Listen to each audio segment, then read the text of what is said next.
नमस्कार मित्रों, पुनः स्वागत है आप सभी का हमारे चैनल इंडियन एसआरजे पर। मित्रों, जैसा कि आप जानते हैं कि हम अपने वीडियोस के माध्यम से आपको भारतवर्ष में संचालित विकास परियोजनाओं तथा धार्मिक स्थलों पर हो रहे विकास कार्यों की महत्वपूर्ण जानकारी देते हैं। इसी क्रम में आज हम आपको बिहार में बनने वाले 7 नवीन हाईवेज की जानकारी देने वाले हैं, जो बिहार में सड़क मार्ग के लिए संजीवनी का काम करेगा। तो मित्रों, संपूर्ण जानकारी पाने के लिए वीडियो को अंत तक अवश्य देखें। मित्रों, वीडियो में आगे दी जाने वाली जानकारी यदि आपको पसंद आए तो वीडियो को लाइक व शेयर अवश्य करें तथा चैनल पर नए हो तो चैनल को सब्सक्राइब करके हमारे मनोबल में वृद्धि करें। चलिए वीडियो में आगे बढ़ते हैं।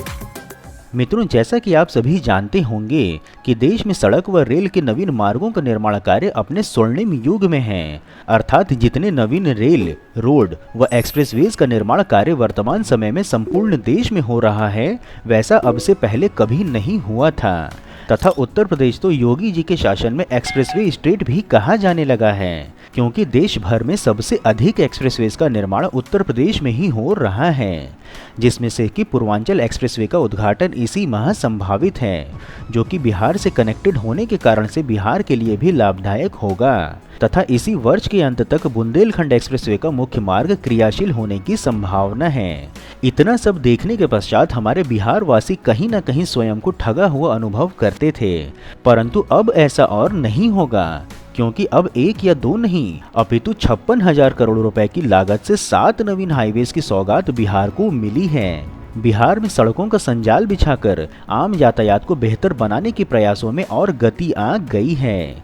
इन सड़कों का निर्माण होने से पटना से लेकर बनारस अथवा कोलकाता जाना अत्यंत सुगम हो जाएगा। राम जानकी रूट से फटाफट अयोध्या पहुंचकर रामलला के दर्शन भी कर सकेंगे। इन योजनाओं की मुख्यमंत्री श्री नीतीश कुमार जी ने समीक्षा भी की है। बता दें कि सीएम नीतीश कुमार ने NHAI द्वारा बनाए गए 4 हाईवे के अलाइनमेंट पर सहमति भी दे दी है। अब इनका निर्माण तीव्रता से हो जाएगा। इन सड़कों के बनने से पटना से लेकर बनारस तक की यात्रा सरल हो जाएगी तथा समय भी कम लगेगा। भारतमाला प्रोजेक्ट के अंतर्गत पटना से कोलकाता तक सीधी कनेक्टिविटी के लिए पटना कोलकाता एक्सप्रेसवे के निर्माण की अनुशंसा भी की गई है। यही नहीं, मोकामा से मनोहरपुर होते हुए लखीसराय के दक्षिण से मुंगेर तक ग्रीनफील्ड नवीन 4 लेन सड़क के अलाइनमेंट को भी स्वीकृति मिल गई है। इसके अतिरिक्त अयोध्या से सीवान के रास्ते मशरक होते हुए राम जानकी पथ का निर्माण कार्य भी किया जा रहा है। मशरक से मुजफ्फरपुर तक नवीन 4 लेन मार्ग के निर्माण की अनुशंसा की गई है। इसमें गंडक नदी पर तरैया के समीप नवीन पुल का निर्माण भी प्रस्तावित है। इसके बन जाने से उत्तर बिहार के मध्यवर्ती भागों में आवागमन में व्यापक सुविधा होगी। यही नहीं, बक्सर से पटना और मोकामा से मुंगेर होते हुए भागलपुर मिर्जा चौकी तक 4 लेन सड़क भी बनेगी। बरौनी, बछवाड़ा, दलसिंह सराय, मुसरी, घरारी के रास्ते मुजफ्फरपुर तक वर्तमान सड़क भी 4 लेन का बनेगा। लखनऊ से हैदरिया तक पूर्वांचल एक्सप्रेसवे के बक्सर से जोड़ने के लिए 17 किलोमीटर लंबे 4 लेन सड़क यहां पर बनेगी। इससे पटना से लेकर दिल्ली तक जाना भी सरल होगा। पटना से बक्सर के रास्ते वाराणसी तक नए अलाइनमेंट पर एक्सप्रेसवे की भी स्वीकृति मिल गई है। मुख्यमंत्री नीतीश कुमार ने सड़क निर्माण के प्रेजेंटेशन के पश्चात नई सड़क के निर्माण से जुड़े प्रस्तावों को स्वीकृति दे दी है। उन्होंने राज्य में सड़क के आधारभूत संरचना को शीघ्रता से सुदृढ़ करने पर भी बल दिया है। पूर्वांचल एक्सप्रेसवे की नवीनतम विस्तृत जानकारी हमने अपनी पिछली वीडियो में दी है। राज्य सरकार ने राज्य में यातायात को और तीव्र गति प्रदान करने के उद्देश्य से भारतमाला 2 परियोजना में नई सड़कों के निर्माण के प्रस्ताव को सम्मिलित करने के लिए भारत सरकार को एक निवेदन भेजने का निर्णय लिया है, जिसमें है मुजफ्फर बाईपास को ईस्ट वेस्ट कॉरिडोर में 1.6 किलोमीटर लंबे रास्ते से जोड़ा जाएगा। मुजफ्फरपुर शहर में प्रवेश करने वाले सभी राष्ट्रीय राजमार्ग मुजफ्फरपुर रिंग रोड के माध्यम से एक दूसरे से जुड़ सकेंगे। मुजफ्फरपुर रिंग रोड की लंबाई लगभग 40 किलोमीटर होगी। इसके बनने से मुजफ्फरपुर शहर में जाम की समस्या काफी हद तक कम हो जाएगी।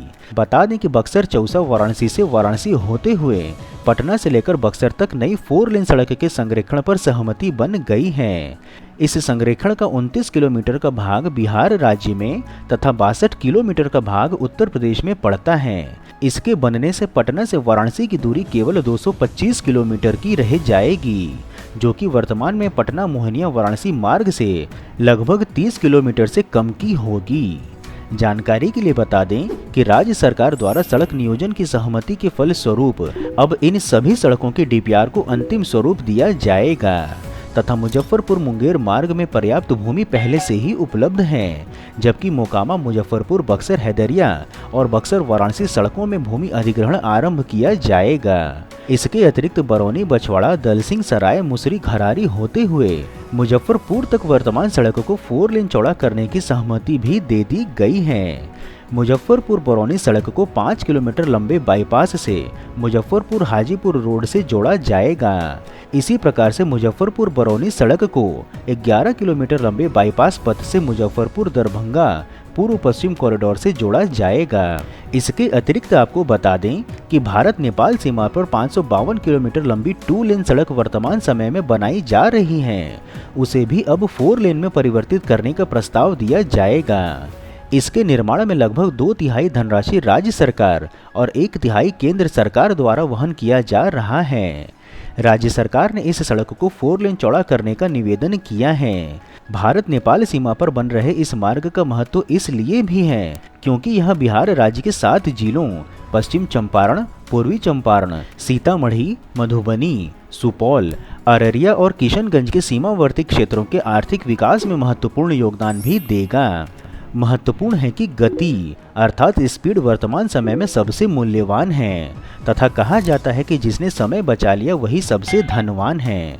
इस प्रकार से दैनिक भाग दौड़ के जीवन में यदि जनता का समय यातायात में कम लगेगा तो बचा हुआ समय देश की प्रगति में ही व्यतीत होगा तथा पेट्रोल डीजल जैसे प्राकृतिक संसाधनों की बचत भी होगी और वायु प्रदूषण भी कम होगा। यही नहीं, यदि यात्रा अल्प अवधि में सुविधाजनक संपन्न हो तो सड़क दुर्घटना में भी कमी आएगी। सरल शब्दों में कहें तो उच्च कोटि के सड़क मार्ग सुगमता के साथ उपलब्ध होने से धन, ऊर्जा, समय, पर्यावरण व स्वास्थ्य आदि सभी का हित होता है।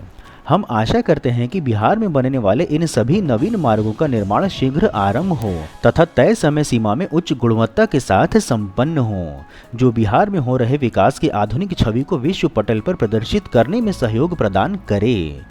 मित्रों, यदि आपको वीडियो में दी हुई बिहार में बनने वाले नवीन सड़क निर्माण परियोजनाओं की जानकारी पसंद आई हो तो वीडियो को लाइक कर कमेंट बॉक्स में हर हर महादेव अवश्य लिखें एवं यदि कोई सुझाव हो तो वह भी बताएं।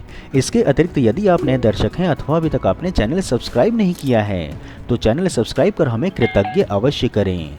फिर मिलेंगे हम नई वीडियो में नई जानकारी के साथ, तब तक के लिए जय हिंद, हर हर महादेव।